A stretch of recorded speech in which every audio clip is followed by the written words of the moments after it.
आजच्या आधुनिक युगामध्ये जेव्हा मानव चंद्रापर्यंत पोहोचला आहे, टेक्नॉलॉजीमुळे जगातील दुर्गमहून दुर्गम भाग आज मुख्य प्रवाशी जोडला गेला आहे.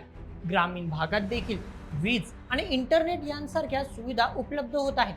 पण आज मी तुम्हाला एका अशा आदिवासी जमातीबद्दल सांगणार आहे, ज्या आजच्या आधुनिक युगात सुद्धा अगदी अश्मयुगीन मानवाप्रमाणे जीवन जगतात. कपड्यांसाठी झाडांचे पाने वापरतात, दगडी हत्यारांचा आणि धनुष्यांचा उपयोग शिकारीसाठी करतात. त्यांनी आजपर्यंत बाहेरील जगाशी कोणताही संपर्क केला नाही. चला, आजच्या व्हिडिओमध्ये आपण जाणून घेऊया या विश्लेषणकारक आदिवासी जमातीबद्दल आणि यांच्या आजपर्यंत विकसित न होण्याच्या कारणांबद्दल. आजच्या व्हिडिओमध्ये आजच्या बातमीचे लेखक आहे मेहुल मराठे. तर मित्रांनो, आजच्या आधुनिक युगात टेक्नॉलॉजी, इंटरनेट आणि सॅटेलाइटच्या माध्यमातून संपूर्ण जग एक दुसऱ्याशी जोडलं गेलंय. जगाच्या एका टोकापासून दुसऱ्या टोकापर्यंत संपर्क साधणं शक्य झालं आहे. आजच्या आधुनिक युगात जग अधिक जवळ आले. सहाराच्या वाळवंटापासून तर अंटार्क्टिकाच्या थंड बर्फाच्या चादरीपर्यंत सगळीकडे आज इंटरनेट उपलब्ध आहे. पण मित्रांनो, मी जर तुम्हाला सांगितलं की आज देखील जगामध्ये अशी एक जमात आहे जी आजच्या आधुनिक युगात सुद्धा अश्मयुगीन मानवाप्रमाणे जीवन जगते, ऐकून नक्कीच धक्का लागला असेल. तुम्ही विचार करत असाल की आदिवासी जमात नक्की कोणत्या देशात आढळते. तर मित्रांनो, जास्त लांब जाण्याची गरज नाही, कारण ही जमात इतरत्र कुठे नाही तर आपल्या भारतातच आढळते. आपल्या देशातही आज दुर्गमहून दुर्गम भाग इंटरनेटशी जोडला गेला आहे. अशात ही जमात भारतात कुठे राहते असा प्रश्न पडतो.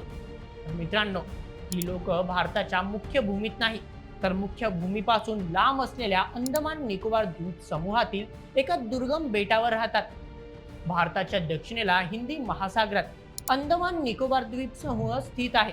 या द्वीप समूहात अनेक लहान मोठे बेट आहेत. पोर्ट ब्लेअर यांची राजधानी आहे.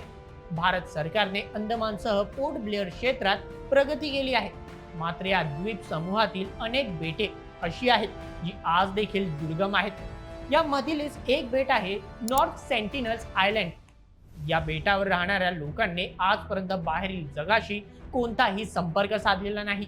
त्याचप्रमाणे जर कोणी संपर्क साधण्याचा प्रयत्न केला तर हे लोक त्यावर हल्ला करतात. 20व्या शतकात जेव्हा ब्रिटिश भारतात आले होते, तेव्हा त्यांनी या बेटावर आपली वसाहत करण्यासाठी येथील काही लोकांना आपल्या सोबत नेले होते. आणि या लोकांची प्रतिकारक शक्ती अत्यंत नाजूक असल्यामुळे ते बाहेरील विषाणूंच्या संपर्कात आले. परिणामी गंभीर आजारी पडून त्यांचा मृत्यू झाला. याच कारणामुळे या लोकांच्या मनामध्ये बाहेरील जगाबद्दल नकारात्मक भूमिका तयार झाली. स्वातंत्र्यानंतर भारत सरकारने या लोकांशी संपर्क साधण्याचे अनेक प्रयत्न केले, पण त्यांच्याकडून नेहमी आक्रमक आणि हिंसक प्रतिक्रिया समोर आल्या.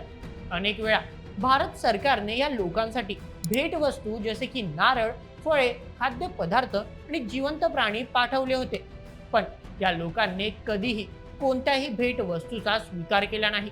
अनेक वेळा भेटायला गेलेल्या लोकांवर यांनी प्राणघातक हल्ला केला.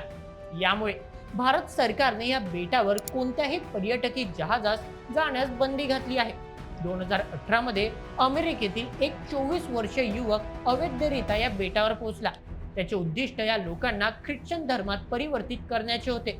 मात्र मिळालेल्या माहितीनुसार या युवकाची दुर्दैवाने आदिवासी लोकांनी हत्या केली.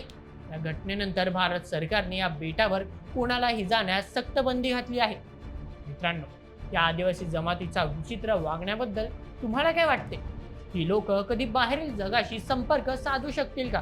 तुमचे मत आम्हाला कमेंटमध्ये नक्की सांगा आणि अशाच व्हिडिओसाठी सबस्क्राईब करा बोल MH आपल्या YouTube चॅनलला. धन्यवाद.